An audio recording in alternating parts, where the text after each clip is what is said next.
Se a gente for fazer uma lista de quem são as pessoas que estão do nosso lado, como é que vai ser a nossa vida? Se eu fizer aqui uma lista de pessoas com quem eu estou contando aqui, e eu basear as minhas energias em cima dessas pessoas, será que meu futuro vai ser bom?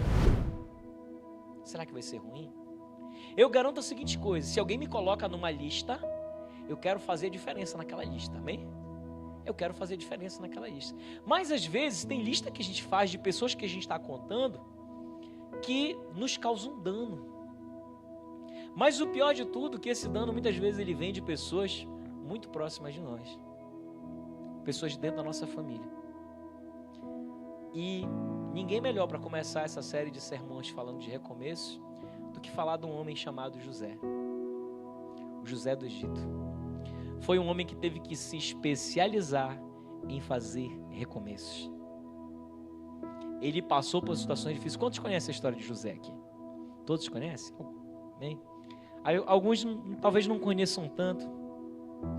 Você que está assistindo a gente aí, eu vou ler um pouco aqui e vou tentar fazer de tudo para ser breve, porque é muito profundo, é muito longo.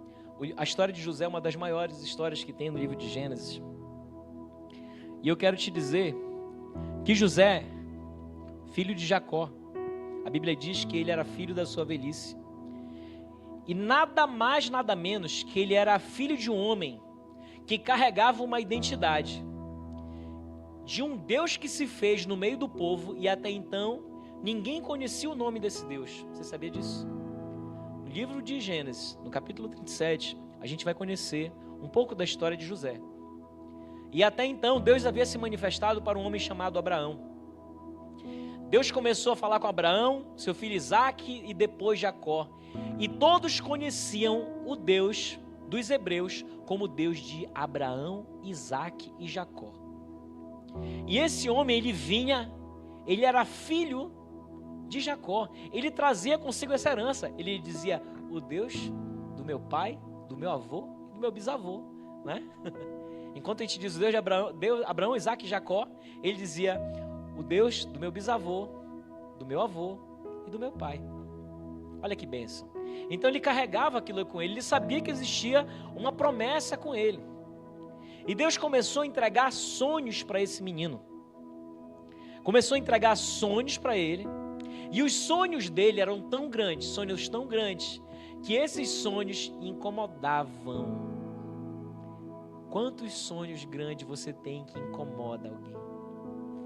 Eu quero te dizer uma coisa: se você tem um sonho grande dentro de você, e é um sonho necessário para te fazer ficar vivo, esse sonho é de Deus. Amém? Se Deus tem colocado isso dentro de você, é porque é de Deus. Eu lembro que desde criança minha mãe, ela dizia uma palavra para mim, ela dizia assim: meu filho, você é especial. Eu cresci acreditando nessa palavra dela. Será que a gente pode fazer isso com as nossas gerações, né? Dizer para elas: você é especial. Eu cresci acreditando nesse sonho. Ela dizia assim: você tem uma missão para cumprir nessa terra. Eu cresci acreditando nisso e eu creio que até hoje eu tenho essa missão.